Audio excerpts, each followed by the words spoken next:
Bien-aimé dans le Seigneur, il y a quelque chose que vous devez comprendre, non? À partir du moment où quelqu'un reçoit une promesse de Dieu, cette personne, à partir du moment où Dieu le sélectionne, la personne là va passer par des épreuves. La personne en question sera toujours sujette à des épreuves et à des situations difficiles. Et vous allez trouver bizarre que votre voisin ou un membre de votre famille qui ne craint pas Dieu, qui ne respecte pas Dieu, qui ne suit pas les mêmes choses que vous, qui n'obéit pas à Dieu, il est toujours en paix. Ses enfants ne sont jamais malades. Et il n'a jamais de problème de travail. Il n'a jamais de problème qui dure longtemps jusqu'à impacter sa foi. Justement, c'est parce qu'il n'a pas de foi. Vous devez comprendre que le problème qui vient dans votre vie vient dans votre vie pour un objectif. Si vous avez été choisi par Dieu, si vous avez été choisi par Dieu pour accomplir quelque chose, peut-être que vous vous sous-estimez. Mais lorsque l'ennemi vous regarde, pour l'ennemi vous êtes une menace. Lorsque l'ennemi vous regarde, pour l'ennemi vous êtes un homme à abattre. Vous êtes une personne à décourager. C'est comme ça que vous êtes fiché.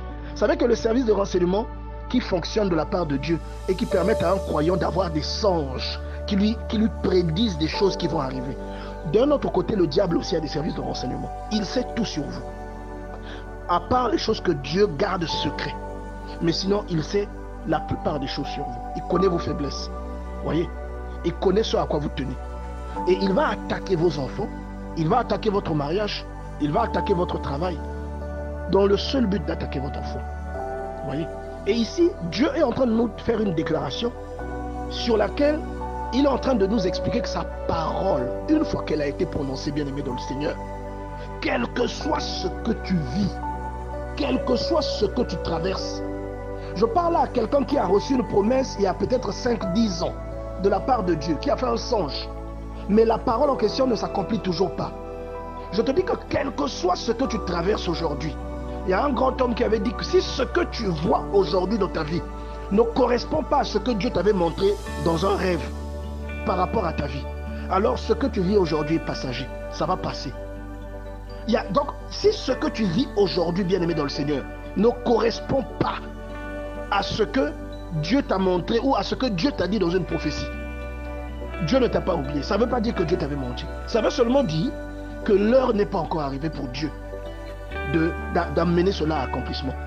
Et vous allez remarquer, il y a des grands hommes dans ce monde qui ont marqué le monde, tels que les Nelson Mandela, les Martin Luther King, les Martin Luther, comment vous les appelez, Mohamed Ali, des personnes qui ont marqué autant dans la religion ou autant dans d'autres domaines.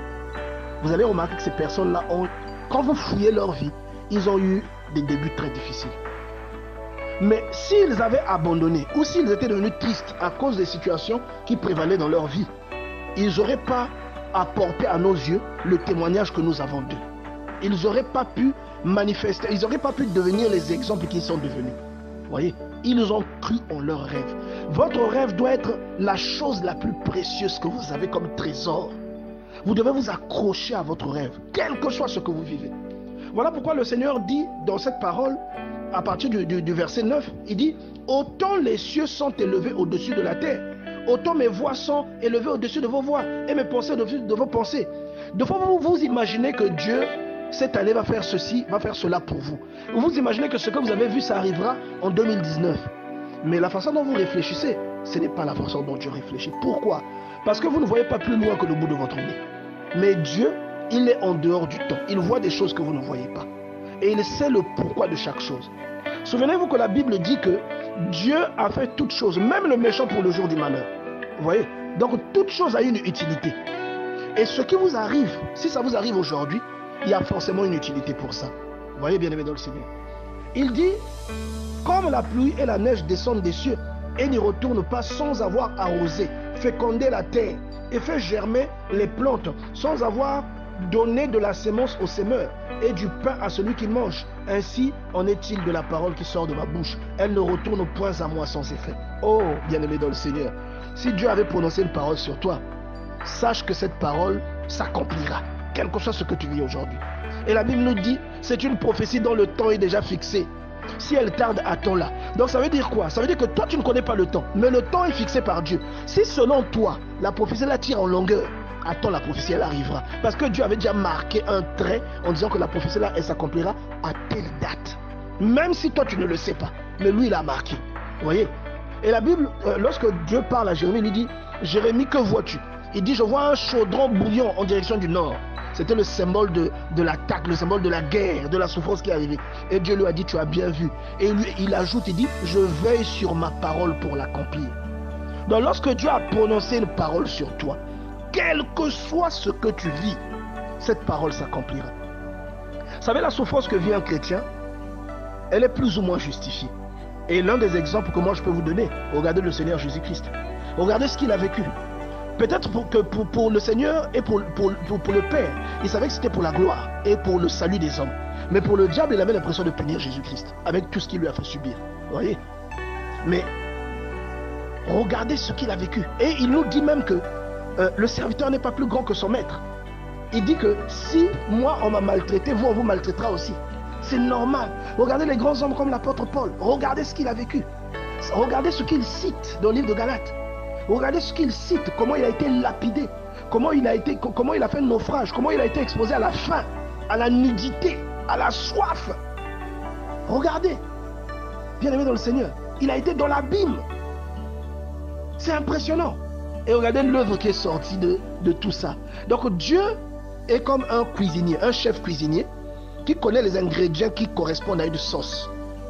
Et aujourd'hui, Dieu, votre vie, pour Dieu, c'est comme une sauce. Il sait qu'il doit mettre le poivron, ça ne va pas vous plaire, mais à la fin, ça sera bon. Et il sait qu'il doit mettre un peu de piment, ça ne vous plaira pas, mais à la fin, ça sera bon. Et c'est ce qui s'est passé dans la vie de Joseph.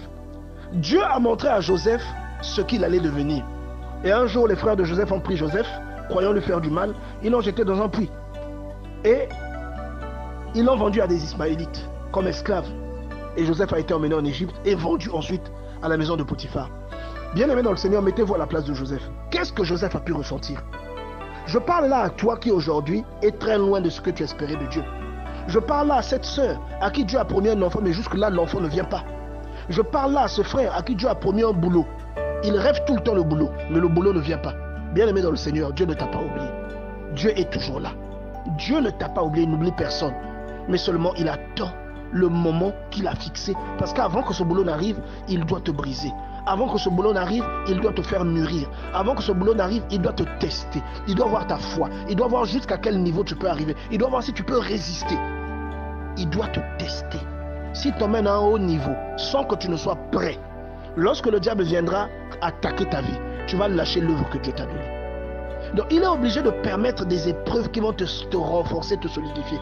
Pour que lorsque le diable viendra, quelle que soit la situation, quel que soit le challenge, que tu sois en mesure de tenir comme un baobab qui est correctement planté. Oh bien-aimé dans le Seigneur, à toi qui es en train de te plaindre, que Dieu t'avait montré quelque chose qui ne s'accomplit toujours pas. Je vais te rappeler que Joseph a été esclave dans la maison de Potiphar et il a été accusé injustement, il s'est retrouvé en prison. Mais un jour, ce que Dieu lui avait montré quand il avait 17 ans, ça s'est accompli. Il avait alors 30 ans. Regardez le nombre d'années qui est passé. Pour dire que Dieu remplit toujours sa part du contrat. Remplissons la nôtre, bien-aimés dans le Seigneur. Dieu remplit toujours sa part du contrat. Remplissons la nôtre. Et vous allez remarquer une chose, bien-aimés dans le Seigneur, c'est que l'histoire de Joseph est une représentation même de du parcours que le chrétien fait. Parce que ce que Joseph vit dans l'intimité avec Dieu, beaucoup de chrétiens vivent ça.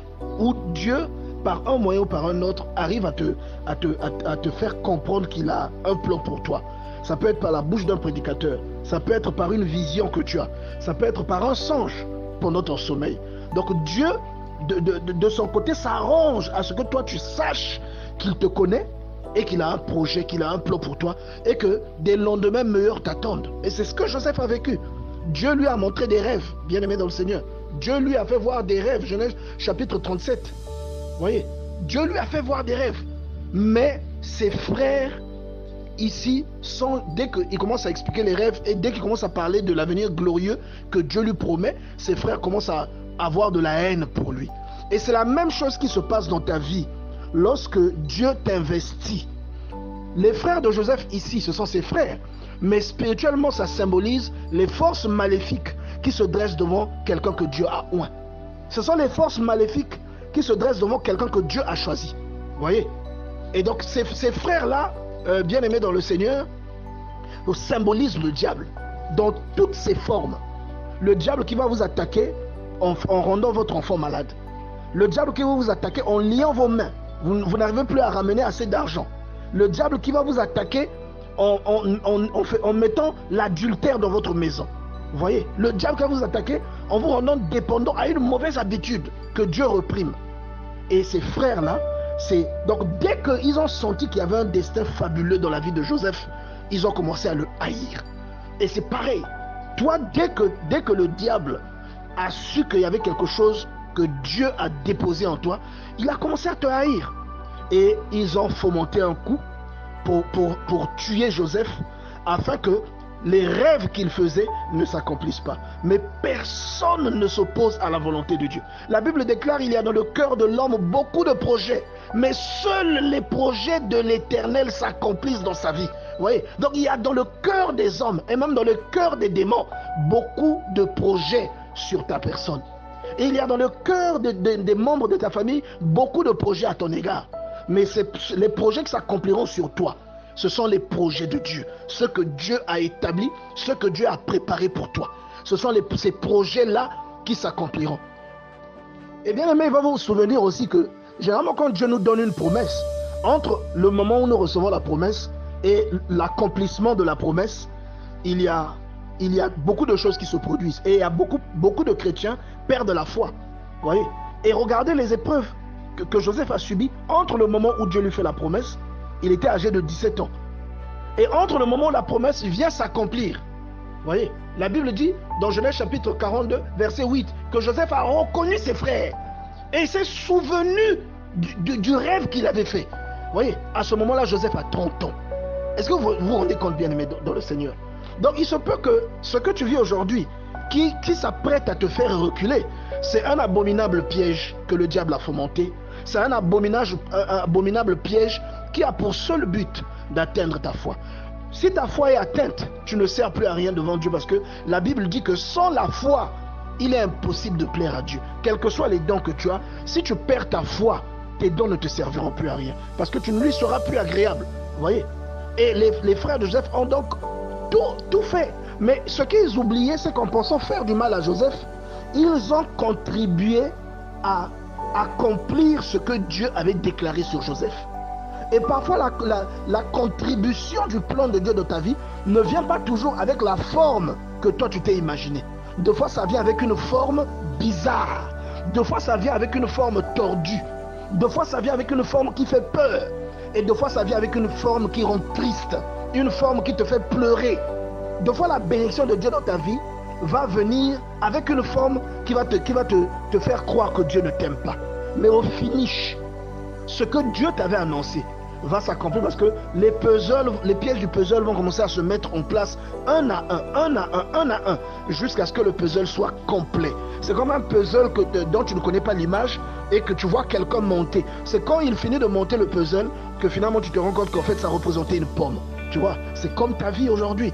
Donc ne te plains pas ou ne pense pas que Dieu t'a abandonné, surtout que tu as des preuves que ce que Dieu a déposé dans ta vie est réel. Tu as des preuves que Dieu te parle. Tu as des preuves que Dieu t'assiste.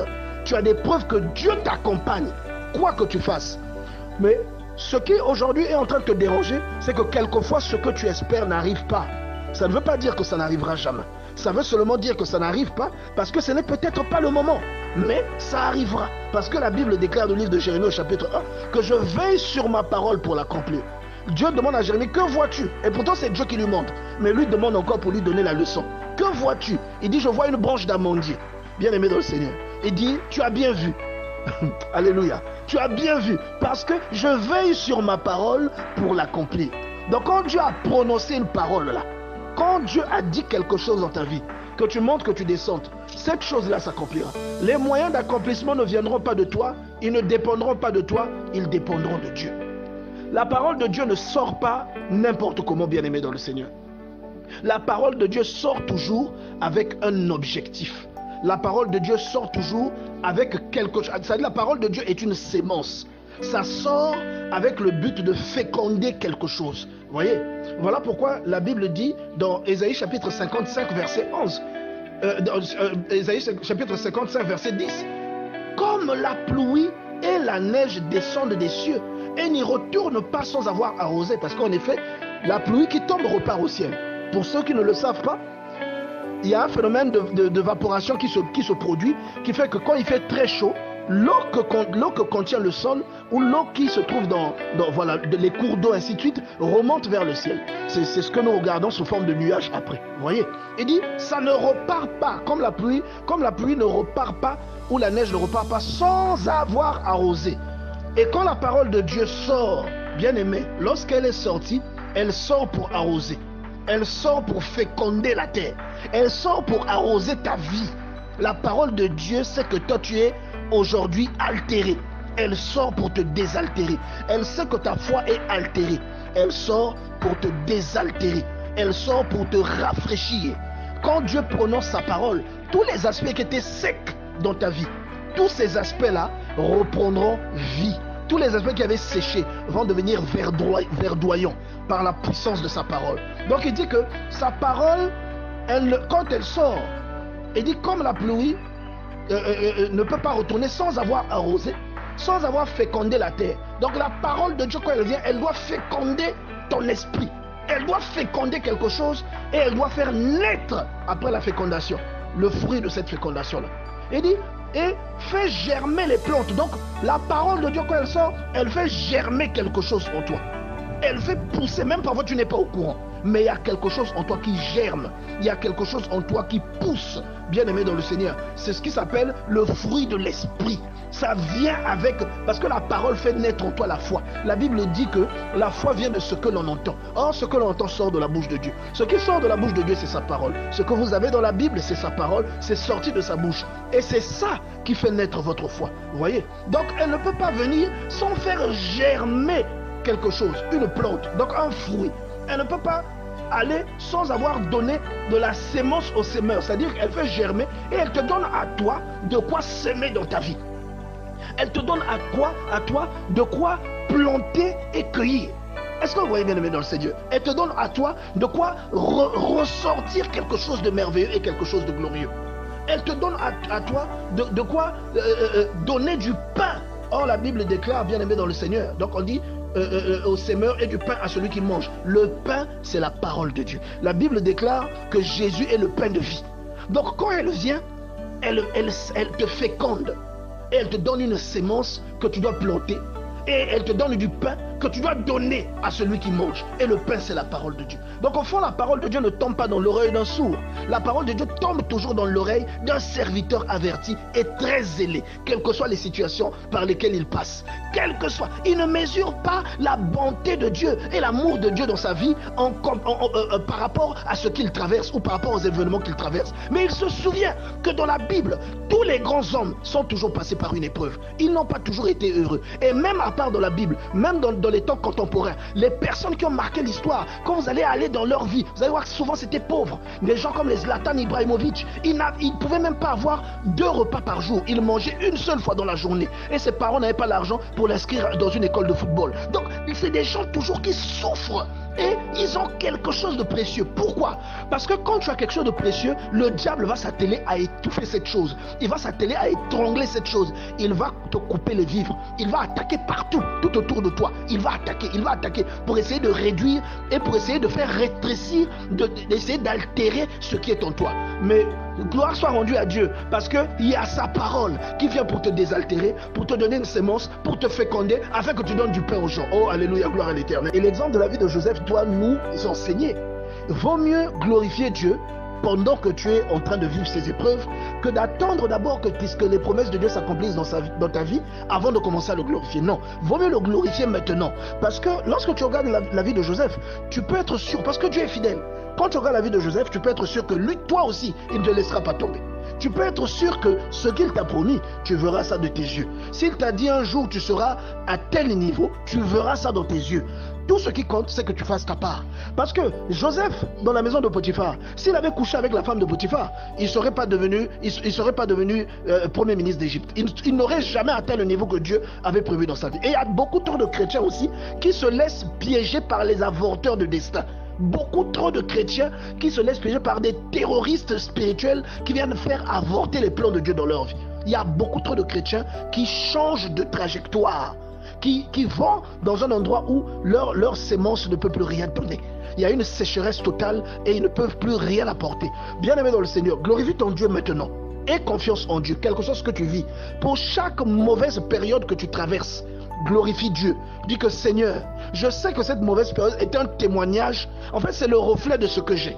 Parce que si je n'étais rien, je n'allais pas souffrir. Mais je souffre à cause de ce que j'ai. Je souffre parce que tu m'as richement béni. Je sais que la souffrance ne vient jamais de toi. Elle vient du diable. Mais toi, tu peux la permettre pour qu'elle m'endurcisse, pour qu'elle m'éduque, pour qu'elle me rende beaucoup plus résistant. Et je vais te glorifier parce que cette souffrance ou cette épreuve que je traverse, c'est une preuve qu'il y a quelqu'un qui est contre moi et qui me combat à cause de la richesse qui est en moi. Donc cette richesse est certaine. Et si toi, tu m'as promis quelque chose, je sais que ce que tu m'as promis, je vais le vivre. Je sais que ce que tu m'as promis, je vais l'expérimenter.